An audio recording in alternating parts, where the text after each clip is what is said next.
Josh Hart, pinanatili ang Knicks sa ikalawang pwesto sa East.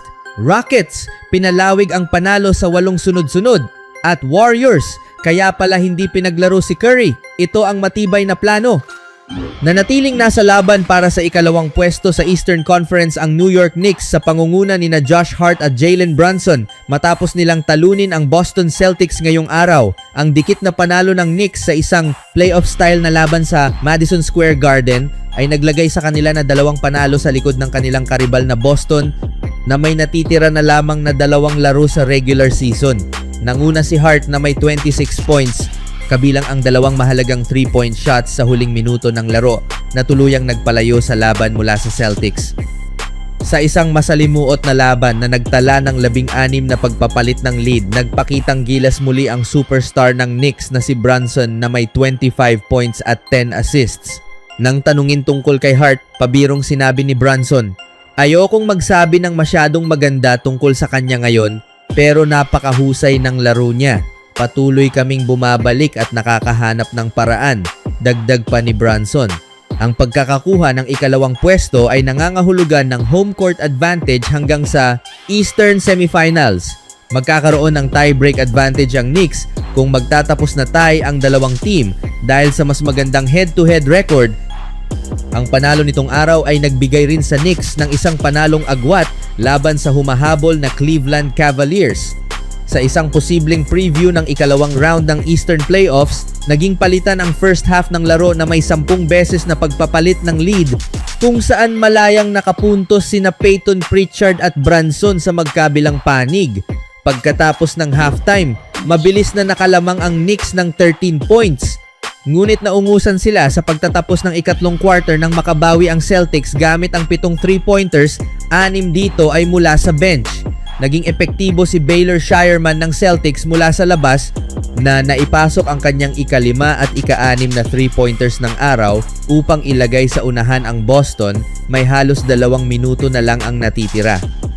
Ngunit isang layup ni Hart at isang free throw ni Brunson ang muling nagbigay ng lead sa team bago tuluyang tinapos ni Hart ang laro. Sa emosyonal na pagbabalik sa kilalang arena sa Manhattan kung saan siya nagtamo ng ruptured Achilles tendon halos 1 taon na ang nakalipas, nanguna sa Celtics si Jason Tatum na may 24 points, 13 rebounds at 8 assists. Nilampasan niya ang inaasahan upang makabalik ngayong season at nag-debut muli noong nakaraang buwan habang nasa gitna ng playoff race ang Celtics. Sa kabila ng paghabol sa conference leaders na Detroit Pistons, nananatiling paborito ang Boston na makuha ang ikalawang pwesto sa kanilang mga susunod na laban sa New Orleans Pelicans sa Sabado at sa Orlando Magic sa Lunes.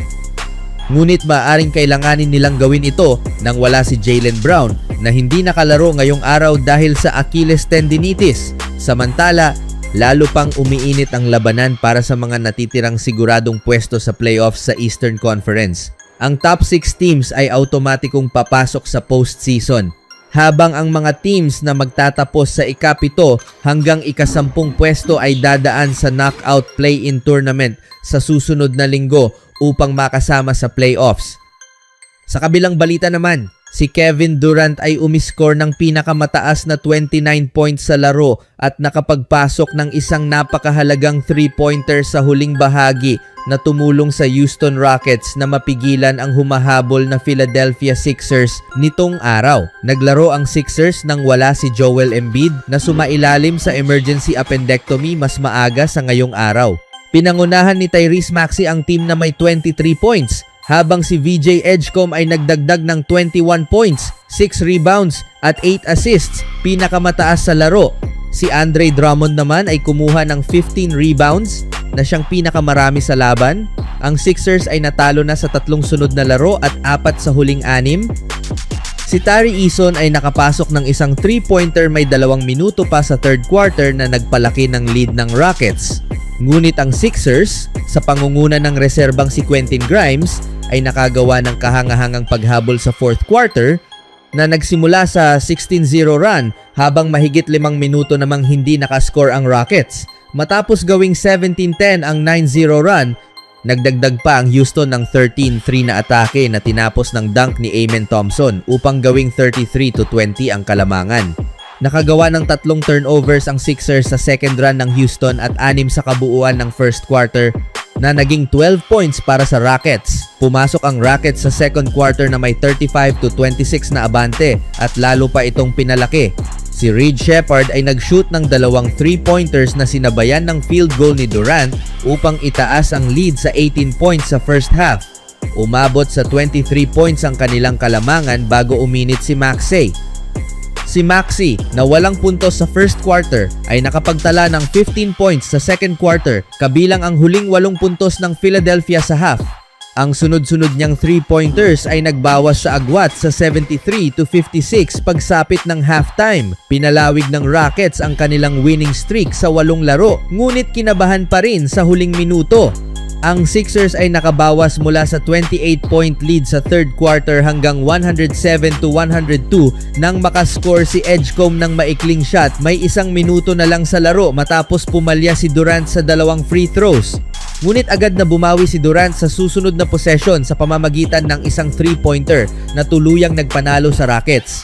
Nag-ambag sina Jabari Smith Jr. at Amen Thompson ng tig 19 points para sa Houston, habang si Tari Eason ay may 15 points at 8 rebounds mula sa bench. Pinagsama naman nina Alperen Sengun at Josh Okogie ang kabuuang 22 rebounds.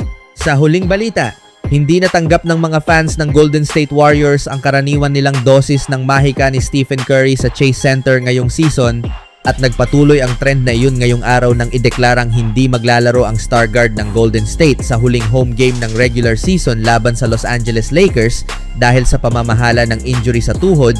Ngunit nang tanungin ng isang reporter sa pregame press conference ni Steve Kerr kung naisip ba ng team na papaglaruin si Curry para sa isa pang pagkakataon sa harap ng kanilang home fans at ipahinga na lang siya kinabukasan sa Sacramento, igiit ni Kerr na wala silang ibang pagpipilian. Ito ay 100% tungkol sa kalusugan, sabi ni Kerr. Kung magdedesisyon kami base sa ganoong mga dahilan, pinaglalaro namin siya ngayong araw. Pero ito ay 100% tungkol sa kanyang kalusugan at recovery mula sa 2 larong nilaro niya. At paghahanda para sa susunod na linggo. Ito ang may pinaka-sense. Nakatakda na ang Warriors sa number 10 seed sa Western Conference at sa matematika wala na silang mapaglalaroan pa hanggang magsimula ang NBA Play-in Tournament. Gayunpaman, inaasahan sana ng mga fans ang panibagong kabanata sa tunggalian ni Curry at LeBron James na malamang ay maghihintay na lamang hanggang sa susunod na season. Hindi naman isinasapanganib ng Warriors si Curry. Ang 4 na beses na kampyon ng NBA ay lumiban sa 27 consecutive games dahil sa matagal ng runner's knee injury na gumulo sa season ng Golden State at ngayong nakabalik na siya, prioridad ng team na mapanatili siyang nasa court kapag pinakamahalaga na ang mga laro. Maayos naman si Steph, sabi ni Kerr. Sa pagtaas ng kanyang minutes, paglalaro sa huling 2 laro at 3 sa loob ng 4 na araw para tapusin ang season, mas makatuwirang ipahinga siya ngayong araw. Magiging handa siya sa susunod na laro. Makakalaban ng Warriors ang alinman sa Portland Trail Blazers o Los Angeles Clippers sa kanilang away game sa unang round ng play-in tournament sa susunod na Huwebes